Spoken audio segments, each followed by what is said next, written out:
ना जाने कितनी दुनियाएं और बसती है, मगर इंसान सिर्फ उसे ही मानता है जिसे वो देख सकता है।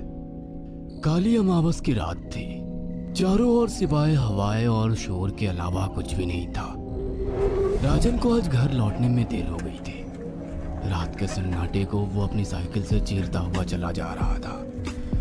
वो गांव की नदी तक पहुंचा ही था कि तभी उसे नदी के पास एक काला साया दिखाई दिया जो नदी के किनारे पानी को घूरे जा रहा था। इतनी रात को नदी के पास देखकर राजन के ना जाने क्यों रोंगटे खड़े हो गए। उसे ऐसा महसूस हुआ मानो उसके पैर साइकिल के पैडल पर जम गए हो। राजन कपकपाते हुए होठों से बोला, कौन है वहां पर?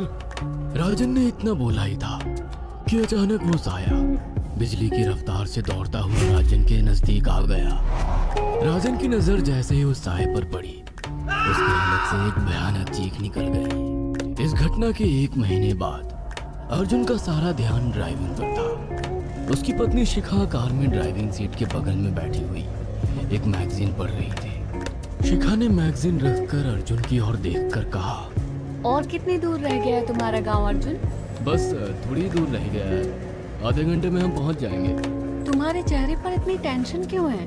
टेंशन क्यों नहीं होगी शिखा, मैंने अपनी माँ को बगैर बताए तुमसे लंदन में शादी तो कर ली। पता नहीं माँ तुम्हें देखकर कैसे रिएक्ट करेगी। डोंट वरी अर्जुन, मुझ पर भरोसा रखो। तुम्हारी माँ को मनाने की जिम्मेदारी मेरी है। आई होप शिखा ऐसा ही हो। यकीन मानो अगर ऐसा हुआ ना तो मेरे ऊपर से एक बहुत बड़ा बोझ उतर जाएगा। अब मुस्कुरा भी दो यार। अच्छा, तुम बता रहे थे कि गांव में तुम्हारी बहुत बड़ी हवेली बनी हुई है। कुछ बताओ ना अपनी हवेली के बारे में। अरे 15 मिनट में हम वैसे भी पहुंचने वाले हैं, तुम खुद देख लेना। कुछ ही देर में अर्जुन अपने गांव वीरपुर अपनी हवेली में खड़ा हुआ था। अर्जुन की माँ अर्चना देवी अर्जुन के स्वागत के लिए हवेली के बाहर खड़ी हुई थी। अर्जुन ने दौड़कर अपनी माँ के पैर छुए और डरते हुए बोला, ये शिखा है माँ, मेरी पत्नी। हम दोनों ने लंदन में शादी कर ली।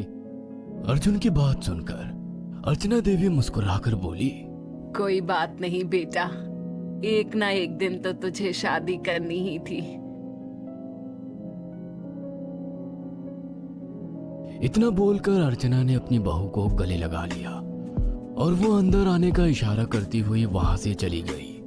अर्जुन को अपनी माँ का ये बिहेवियर देखकर बहुत ज्यादा हैरत हुई। उसे उसकी माँ इस बार बहुत बदली हुई सी लगी। अर्जुन पूरे 10 साल बाद लंदन से आया था। अर्जुन उन्हीं ख्यालों में खोया हुआ था कि उसके कानों में उसकी पत्नी शिखा की आवाज टकराई। अब क्या बाहर ही खड़े रहने का इरादा है क्या? अंदर नहीं चलोगे? कौन से ख्यालों में गुम हो गए? मुझे लगा था माँ को मेरी शादी के बारे में जानकर बुरा लगेगा, मगर माँ को तो जैसे कोई फर्क ही नहीं पड़ा। अजीब आदमी हो। ये तो अच्छी बात है, मुझे मेहनत करने की जरूरत ही नहीं पड़ी। चलो अब अंदर भी चलो। अर्जुन और शिखा अंदर की ओर चले गए। अर्जुन ने देखा कि उसकी हवेली में सन्नाटा पसरा हुआ था। उसे याद था कि उसकी हवेली में बहुत सारे नौकर चाकर हुआ करते थे।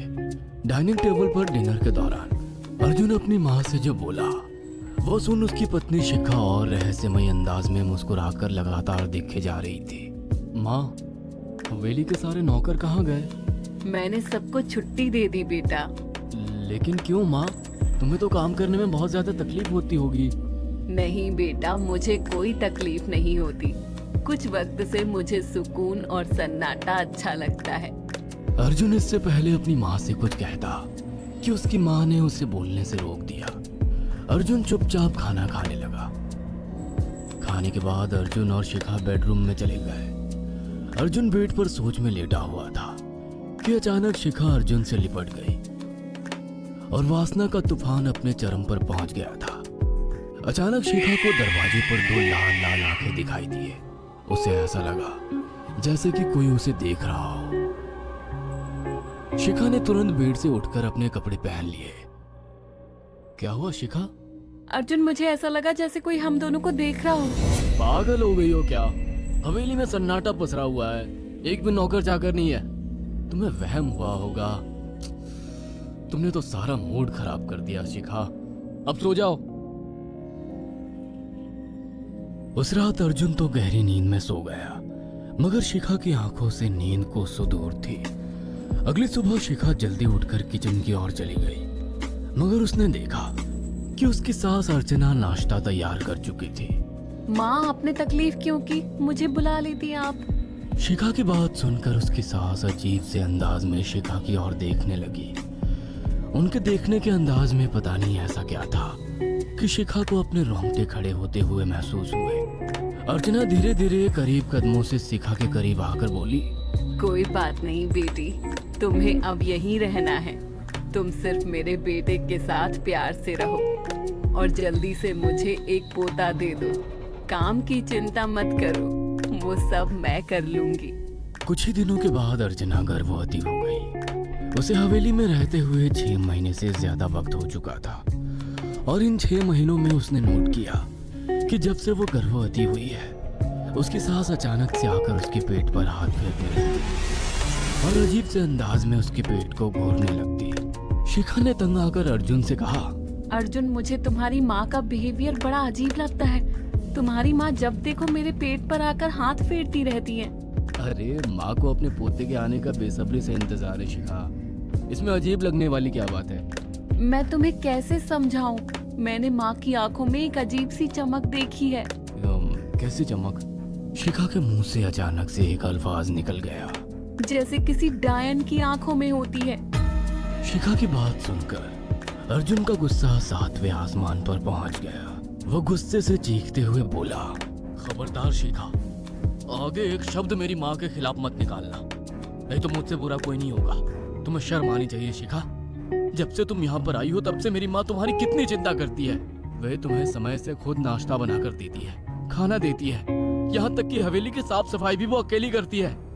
क्या बोलूं अब तुमसे, शर्म आती है मुझे तुम्हें अपनी पत्नी कहते हुए। इतना कहकर अर्जुन गुस्से से कमरे से निकल गया। शिखा अर्जुन से बहुत कुछ कहना चाहती थी, मगर कह नहीं पाई। उसने महसूस किया था कि चाहे कितनी भी तेज आंधी और तूफान आए, मगर हवेली के अंदर धूल की एक परत तक नहीं जमती थी और दिन ब दिन अर्चना के चेहरे की झुर्रियां कम होती जा रही थी। ऐसा लगता था मानो वो जवान हो रही हो। शिखा के अब 9 महीने कंप्लीट हो चुके थे और एक रात अचानक उससे प्रेगनेंसी पेन होने लगी। वो दर्द से तड़पने लगी। ये देखकर अर्जुन घबरा गया। वो दौड़ा दौड़ा माँ को बुलाकर लाया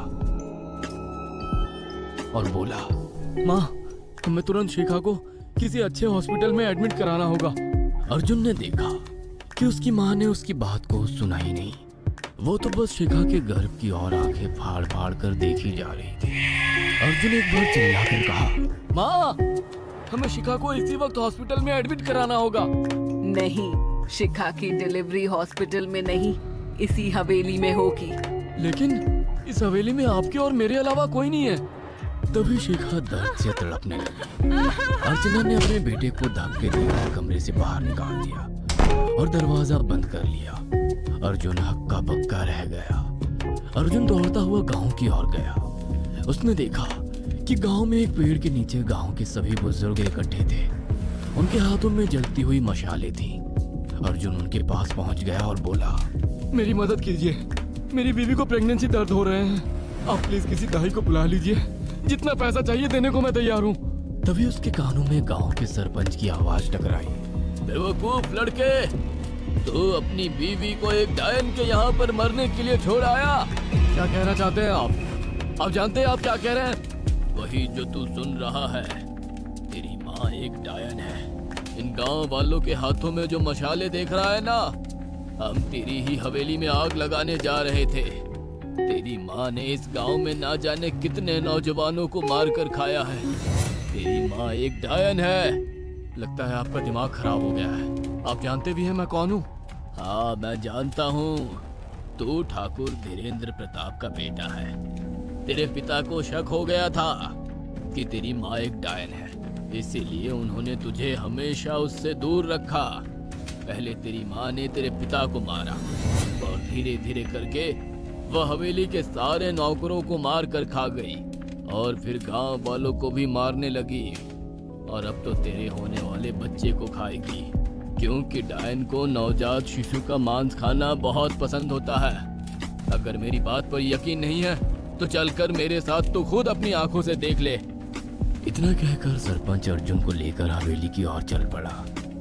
उसके पीछे कई लोग थे जो जलती मशाले पकड़े हुए थे।